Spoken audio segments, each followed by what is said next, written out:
Hello and welcome to Veterans of the Valley. I'm Tom Turbeville. Wilson Dickey comes by his passion for military service naturally. His father, Frank Dickey, was an on-the-ground soldier in Vietnam who has told his story here on Veterans of the Valley. Wilson Dickey is home after 2 tours, 9 months in Afghanistan and a year in Iraq, where he and his platoon worked some 250 anti-sniper and anti-IED missions in the dangerous streets of Baghdad. His is an up-close and personal account, like we don't often hear in 30-second sound bites and news clips from the war. He and Anna Marie were married just 2 days before he first deployed to Afghanistan, and now finally they're able to get started with their life together as residents of College Station. Please welcome Sergeant Will Dickey to Veterans of the Valley. Will, it is an honor to have you here on Veterans of the Valley, as it was an honor to have your dad a couple of years ago and talked about his Vietnam experience. 2 tours, Afghanistan and Iraq. I want to jump right into your experiences in Iraq, and then we will go back sort of how you got into the military a little bit later on. You deployed to Iraq in August of 2005. You were there for a year. Sort of talk about your platoon and what your job was there. Absolutely. No, we had a 19-man platoon that was made up of 3 6-man teams, which involved a 2-man sniper team as well as a 4-man reconnaissance element. That was also responsible for the security of any sniper hides that we would set up. Primarily it was a responsibility of ours to patrol the streets as well as some of the more dangerous neighborhoods to run anti-sniper and anti-IED, which are improvised explosive devices that they would put onto the streets in order to try to hit the Humvees of some of the soldiers coming through. So for a good part of that year, I'd say 9 or 10 months, we were actively on the alternate and main supply routes in Baghdad, trying to make sure that people weren't trying to blow our Humvees up. I want you to kind of describe in a little bit more detail, and we're going to see some photographs, compliments of Google Earth here in a moment of the actual area where you served. But give people sort of a sense of you were patrolling a street, an area of what, 1 to 2, 2 to 3 miles or something, and that's sort of what you were doing, patrolling and making sure that the bad guys didn't do bad things. Absolutely, no. We'd pick a 2 to 3 mile stretch that we would observe for anywhere from 24 to 72 hours, and we would be inserted somewhere between 3,000 meters and 10,000 meters, which is about 7 miles from where we were actually going, and walk in so that we could get into a place where we could oversee those streets. As far as total area of responsibility, it would be like cramming 2 million people into the size of the greater Bryan College Station area, and it really is that congested. So all the buildup, all the small neighborhoods, several thousand people within a few square blocks, trying to navigate through and get into buildings where we weren't being detected in order to be able to overlook those streets was actually fairly difficult. So if you were to sort of put it similar to a scenario here at Bryan College Station, if you could imagine overlooking or looking at a stretch, say on Highway 6, say from Briarcrest maybe up to Southwest Parkway, some stretch like that. That's sort of the area that you were looking. But it wasn't quite as clean as that. Matter of fact, you sort of equated it to take the Bryan College Station dump and put it in that area, right? Absolutely, and string it out along the highway, and then build up all around on the highway. The feeder roads and the highway have very little to distinguish between the two of them.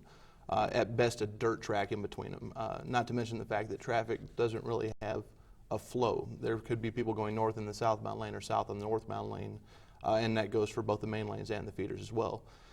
So once we did get into a hide, the first thing that we would have to do after setting up security would be to scan everything that we saw originally on the road and try to find out if anything might be a danger to us or to anybody that would be driving by, as well as starting to set up and put checkpoints up that we could monitor throughout the days to make sure nobody was coming through to put something in after we got there. Before we look at these Google pictures, where your reconnaissance or where you were actually viewing from, it wasn't like there was a post set up just for you to be there. You actually had to go into residents' houses, and I think it's just fascinating when you told me the story the other day about going into these houses and sort of the way that you had to go in and sort of the way that you had to treat the people. Sure. Because you just didn't know. Sort of talk about that. When we originally started running missions, we were pretty much going from scratch. We didn't know what was going to happen when we first went. Obviously, we wanted to limit the amount of exposure we had, so we tried going into abandoned houses. The only problem with that is that the people in those neighborhoods are just like people in our neighborhoods. They would notice if something was different. We tried that a couple times and it didn't work, and we started going into occupied houses, people that lived in these houses. We would usually come into the houses either through the roof or through the front door as quietly as possible, usually breaking in using some kind of lock pick, if not a crowbar, and going through and rounding up the residents of the houses. And like you said, sometimes you just don't know who's going to be in the house. So unfortunately, a lot of times it was necessary to be a little bit rough and a little bit stern, especially at first, so that they knew that you weren't messing around, that you were there to do a job and that you had the safety of your men as well as them in mind first. We would usually contain them to 1 or 2 rooms throughout the house, make sure they have a bathroom and a kitchen, as well as a common room that they could stay in.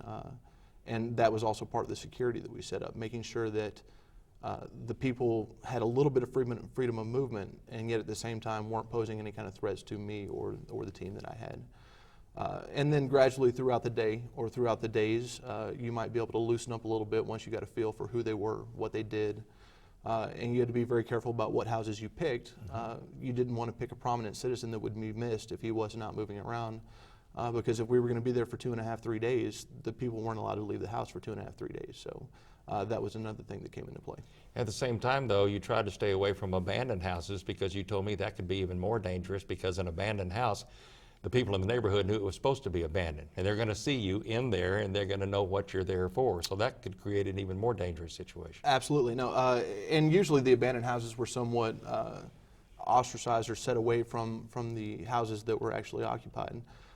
So not only are you putting yourself in a position of making yourself more easily detectable, if the good people know that you're in the house, the bad people are going to know that you're there too. You run the risk, if you return to that house, of having booby traps or any kind of IEDs put into the house before you get there.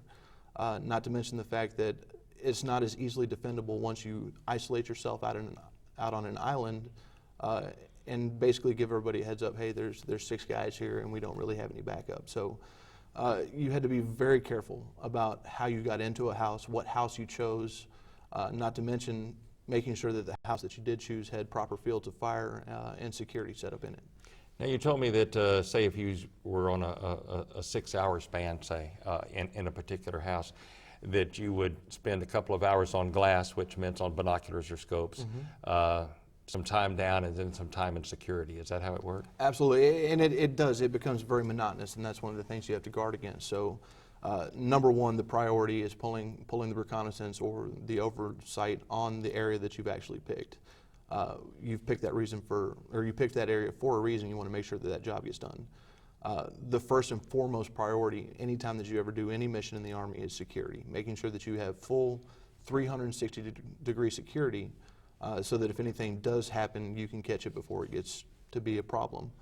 And then obviously having the security on the people. So yeah, you would probably break it up into either half-hour or 1-hour shifts. Anything more than that, you're not going to be able to remain very vigilant on what we called glass, because it actually hurts your eyes, especially in the harsh sunlight, to be staring through binoculars or whatnot. And then spend a little bit of downtime, usually with your eyes closed, laying back, or simply relaxing. And then you would get up and take a turn, interacting with the people of the house. A lot of times, the security part of it. Which was the security part.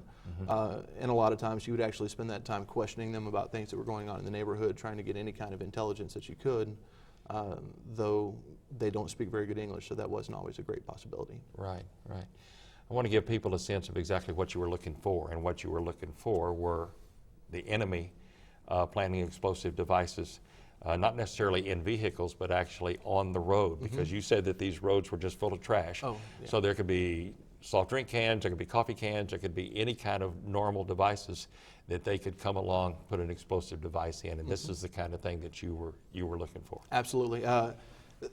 As I said earlier, the traffic patterns aren't exactly set like they are in the United States.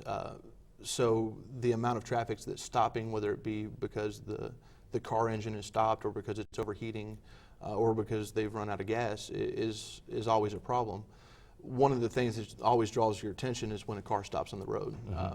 Usually their improvised explosive devices were pre-made, and they're what we refer to as pop and drop IEDs. They would usually be set up with an electric current, like a walkie-talkie or a cell phone, and they would toss those down the streets it would only take a few seconds for them to stop, toss it out, and drive off.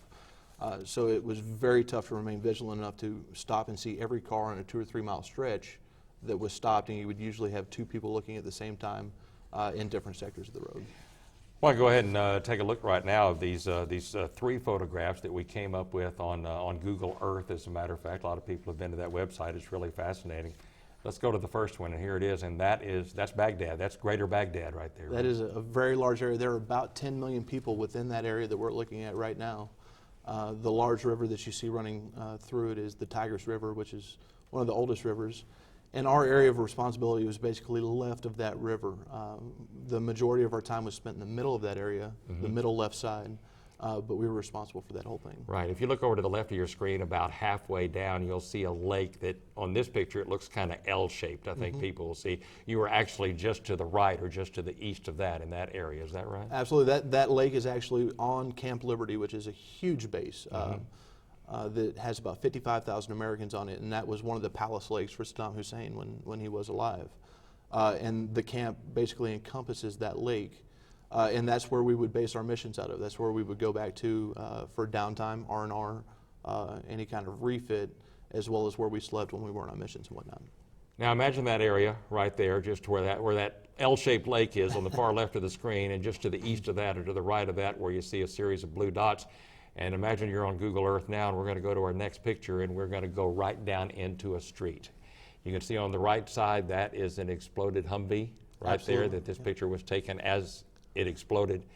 And this is an actual section of road that you and your platoon observed, right? Absolutely. No, I've actually been in the majority of the houses, both on the north and south side of that road. That road runs east-west and is actually one of the alternate supply routes that runs through Baghdad. We referred to it as SWORD. That was its code name. And it actually runs all the way out to the west to Abu Ghraib, and then farther out to Fallujah, and goes as far east as you go through Iraq. And again, that's almost set up exactly like Highway 6, with 2 two-lane roads going north and or east and west, and then 2 one-lane feeder roads on each side. And you can't see it very clearly, but all the brown stuff in between is actually filled with trash and whatnot. In between the 2 roads. Yeah, from this area, it doesn't look like it, but it is, and that's where the explosive devices would be put, I guess, or on the sides of the road too. Now, in the middle, we see what appears to be some sort of a commercial area in the middle, north of the road.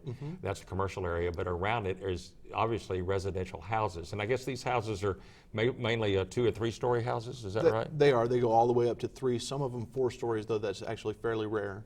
The residential area that you're talking about actually surrounds the very middle of the north side, which is a school. And then just behind that is actually a very prominent citizen's house, and that blue area that you see up there is actually a swimming pool that's both indoor and outdoor. And like you said, it would be just like in South College Station, surrounding the College Station Middle School. You're going to have residential houses, and then obviously you're going to have thoroughfares running through there. Now, we're going to remember that last picture, and you saw that exploding Humvee on the right side. Well, now we've moved the picture over, and that same exploding Humvee is now on the left side of the picture. And we've gone, obviously, to the east of that. And tell us why we're looking at this picture. This is a not very good part of town. It was what we refer to as Amaria. These are basically built-up urban areas in which several families might live in one house. It might be divided by story. It might be divided by actual houses with whose family is in that.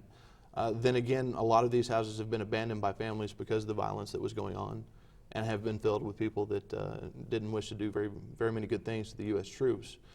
So we'd spent actually a lot of time going through there and actually trying to clear some of those houses out to see who was in there and what they were up to. Some fascinating pictures in a fascinating place that has been a part of our conscious now for some 7 years, or nearly 7 years now.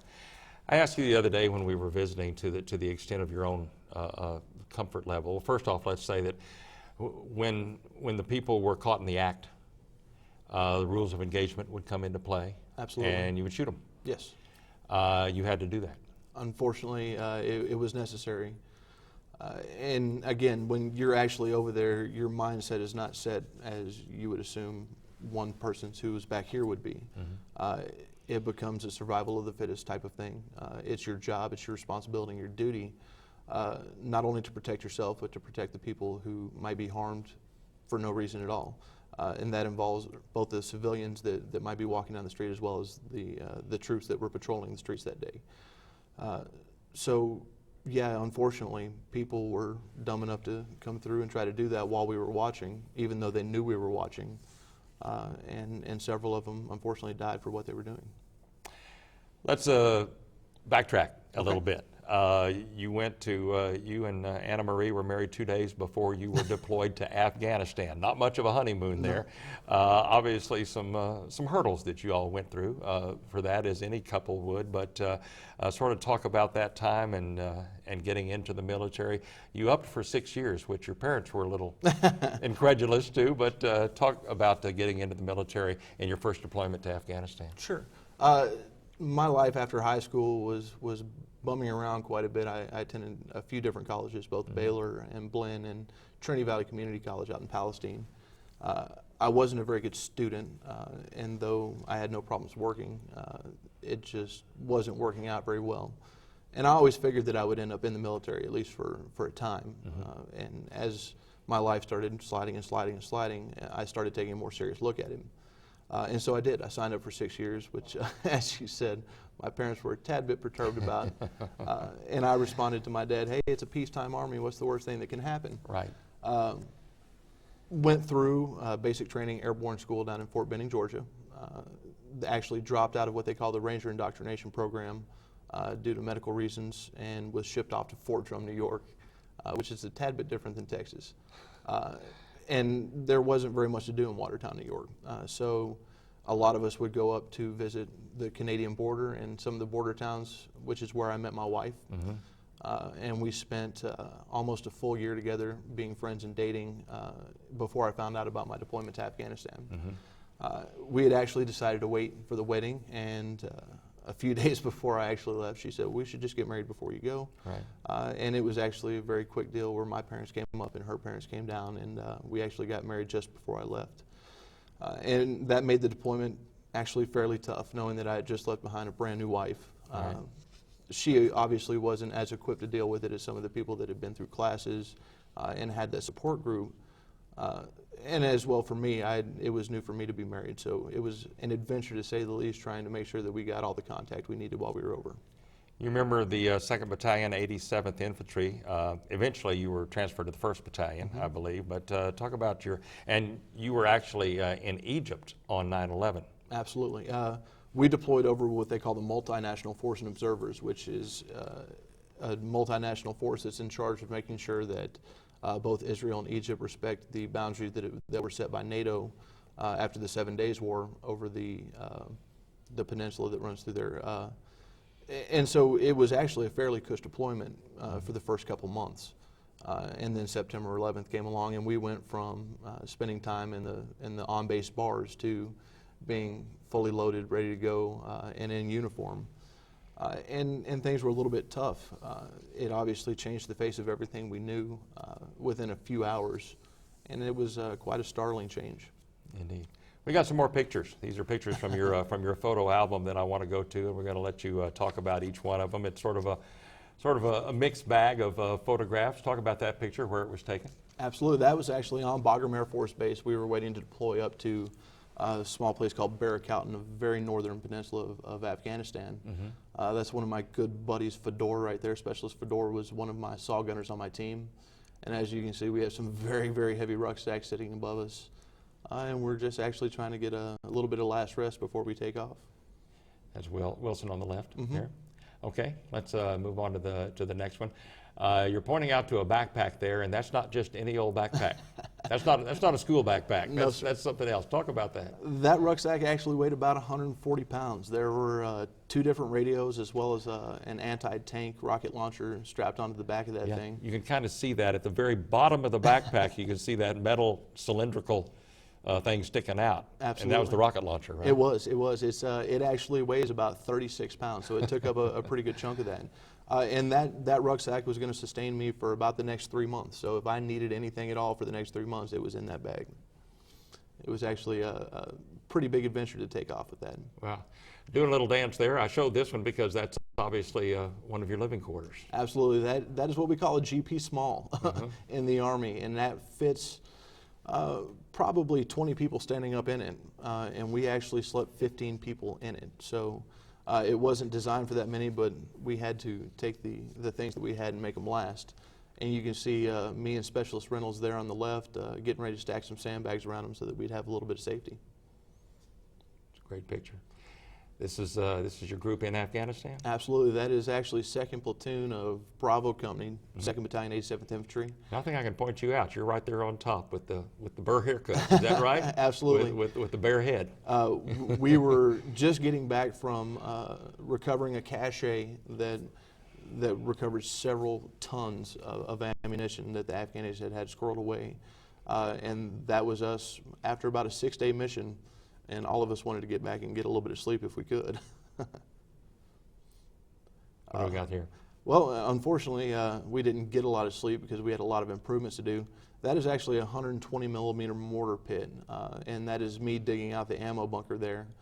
The ammo bunker would hold enough ammunition to sustain that gun through any type of assault that we might have. So it had to be about 8 foot deep and 10 feet wide, and that was pretty much bedrock that we were digging into right there. I don't know what time of year this was taken. You were there for a full year, but what was the temperature range there? And when it got hot, right? Absolutely. No, it had just started cooling off. This is in about November. I see. And it's probably 75 or 80 degrees outside. Oh, well, it's just very pleasant then, right? But in the hottest part of the year. Oh, it would about 136, 140. Oh my goodness! It would black out any digital watches or radio faces that you had, and it could boil the water inside your canteens. I was on the sideline at the Fresno State game this last year. I kind of know what you were talking about.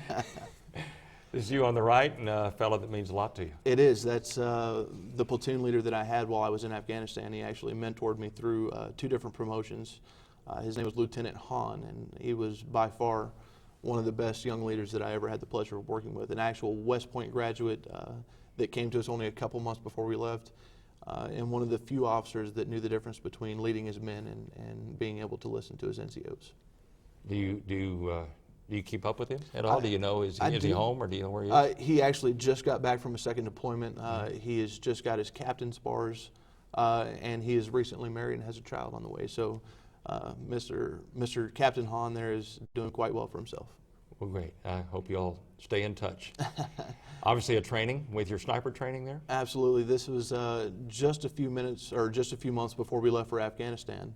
And that is one of the sniper ranges that we would go to. Obviously, we had to practice shooting in several different positions, though usually we would have several things around us or some kind of camouflage. But that's what we call a sitting unsupported position, and I'm probably shooting at about 400 or 500 meters right there. Now, I take it that this picture isn't flipped in any way. Are you left-handed? I'm right-handed, but I'm left-eye dominant, which means I shoot all weapons left-handed. Well, when I saw this picture, I was going to ask that question. Right and home.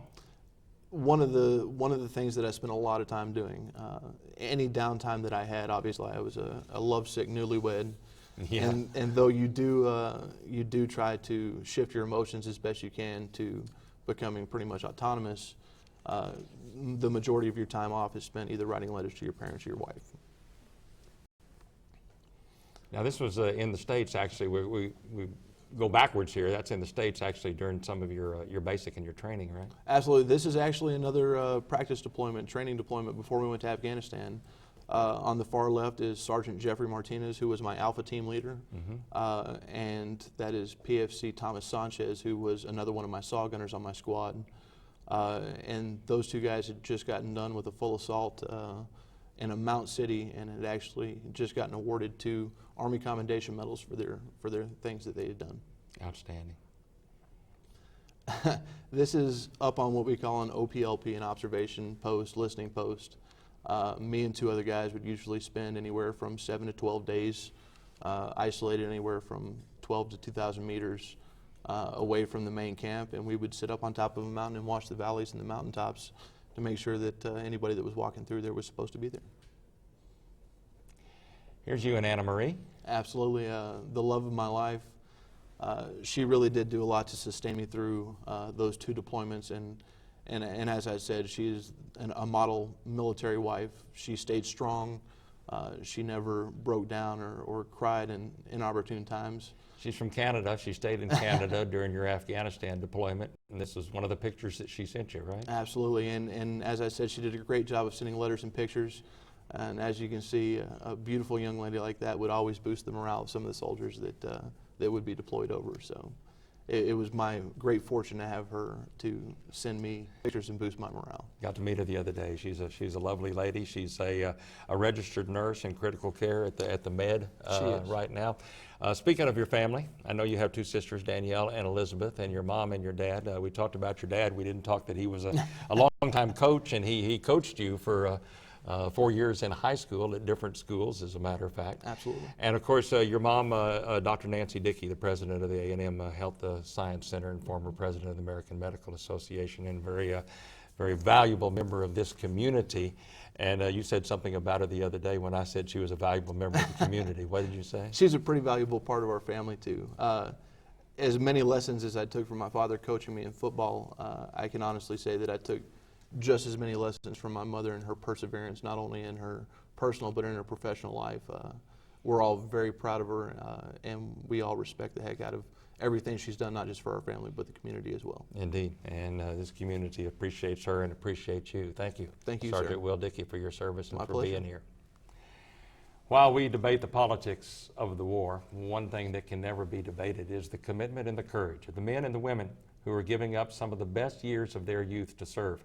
And one such man is College Station's Wilson Dickey, and we thank him for his service, as we do all veterans. I'm Tom Turbeville. Join us next time on Veterans of the Valley.